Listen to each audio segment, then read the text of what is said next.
this is one of the most historically charged items I own. This is a Russian cup of sorrow. I will tell you the story behind it. It's a truly tragic story that warns of what would become the downfall of a monarchy. Here's how it goes. On the 26th of May 1896, Nicholas II and his wife Alexandra were crowned Emperor and Empress of Russia. Nicholas became what was to become the last Tsar of Russia. 4 days later, a celebration was going to be held for the people of the public at a field just outside of Moscow called Khodynka. In the area, equal to the size of a large town square, they built theaters, 150 stands for distribution of gifts, and 20 pubs. It was custom at the time, of course, to offer gifts to the public as a sign of good faith. And at this event, every visitor was to receive a bread roll, a piece of sausage, pretzels, gingerbread, and, of course, a commemorative cup. The one you have here. Now, the thing we need to remember that in 1896, Russia was a very, very poor country. The vast majority of the people lived in poverty. The possibility of obtaining food you otherwise could not afford was, of course, something that attracted a lot of people. But what especially attracted interest was the commemorative cups that was to be given out as presents.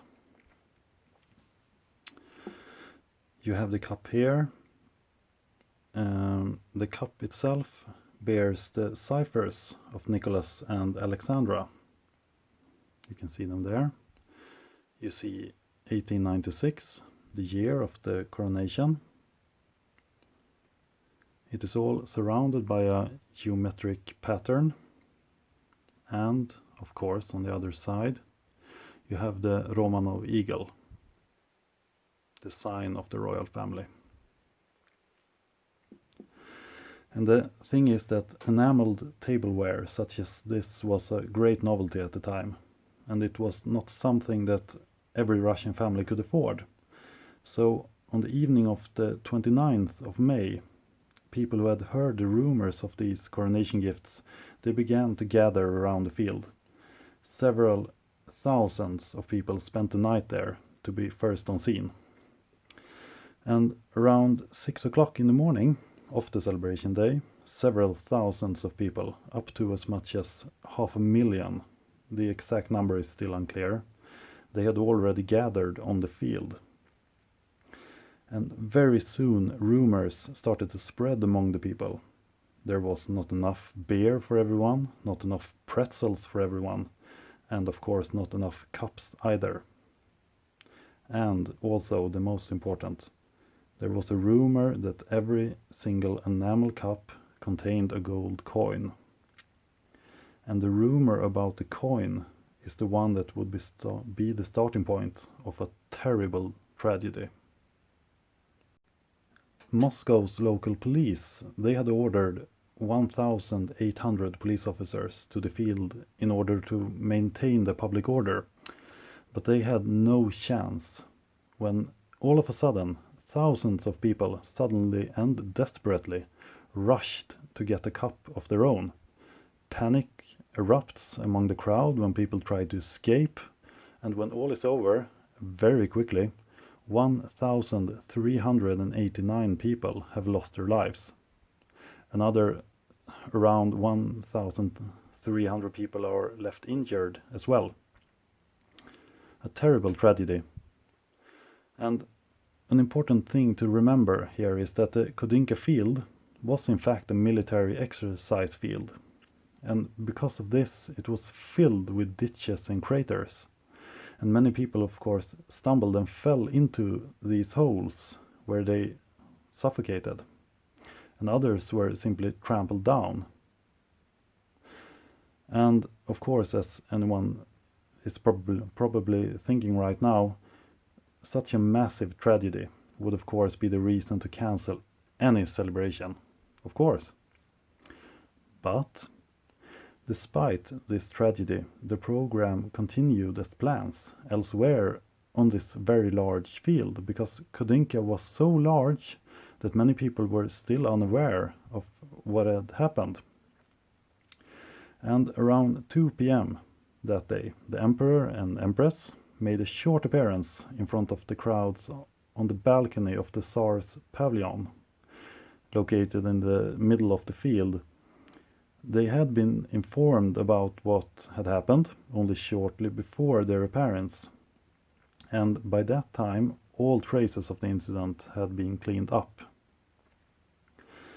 Later that night, and this is really interesting, later that night the couple was invited to a celebration at the French embassy, and the Tsar believed that, under the circumstances, it was best not to attend.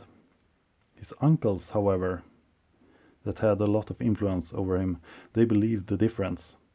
Not attending would offend the French, which would be far worse for him than to appear unsympathetic towards the Russian people. So they attended the celebration at the French embassy, and first the morning after, they started visiting the wounded at different hospitals around Moscow.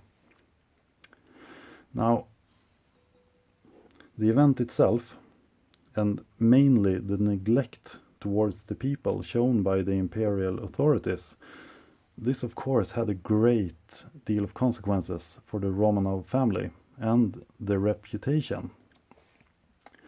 The government did distribute a large amount of aid to the families of the dead, and a number of lower-ranking officials were fired. But the damage had already been done. The image of a self-proclaimed royal family totally indifferent to the well-being of the people, it gained even stronger attachment among the people. And it led to the Tsar receiving the nickname Nicholas the Bloody. And the tragedy at Khodynka Field was seen as an omen of things to come for the rest of Nicholas' time in power.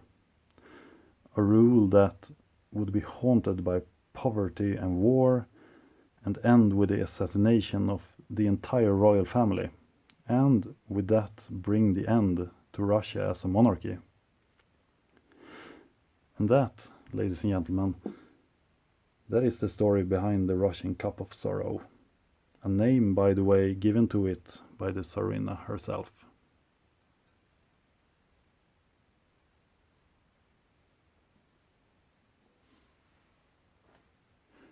Thanks a lot for watching. If you found it interesting, feel free to subscribe, leave a like. I will make more videos like this one. So, thanks a lot for watching.